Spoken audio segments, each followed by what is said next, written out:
ಅಷ್ಟೇ. ಅದಕ್ಕೋಸ್ಕರ ಅವ್ರ ಹೆಸರು ಹೇಳಕ್ ಇಷ್ಟಪಡಲ್ಲ. ನಿನ್ನೆ ಸಾಹೇಬರು ಒಳ ಮೀಸಲಾತಿ ಜಾರಿ ಆಗ್ಬೇಕು ಅಂತ ಹೇಳಿದ್ರು, ಅದಕ್ಕೆ ಸ್ಪಷ್ಟೀಕರಣ ಕೇಳಿ.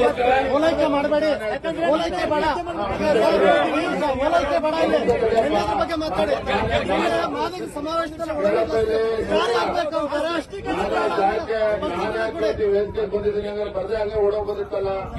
ನಾನಿವತ್ತು ಸ್ವಾಮೀಜಿಗಳು ಇಲ್ಲೇ ಇದ್ದಾರೆ. ಯಾರು ನ್ಯಾಯ ಬರಬೇಕು ಅಂತ ನಿಮಗೆ ಅನ್ಯಾಯ ಮಾಡ್ತಕ್ಕಂಥ ಪ್ರಶ್ನೆ ಇಲ್ಲ. ಅದನ್ನ ಸ್ವಾಮೀಜಿಗಳ ಸಮ್ಮುಖ ಇವತ್ತು ಕೂಡ ಹೇಳ್ತಾ ಇದ್ದೇನೆ. ಸರ್, ಡಾಟಾ ಇಲ್ಲದೆ ತಾವು ಹೆಂಗೆ ಜಾರಿ ಆಗ್ಬೇಕು ಅಂತೀರಾ? ಡಾಟಾ ಇಲ್ಲದೆ ಡಾಟಾ ಇಲ್ಲದೆ ತಾವು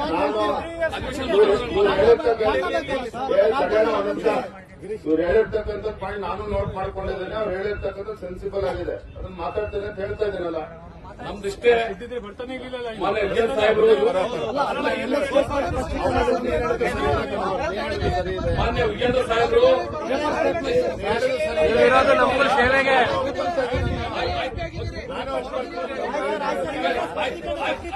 ಈಗ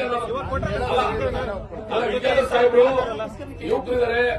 ಭವಿಷ್ಯದಲ್ಲಿ ಒಳ್ಳ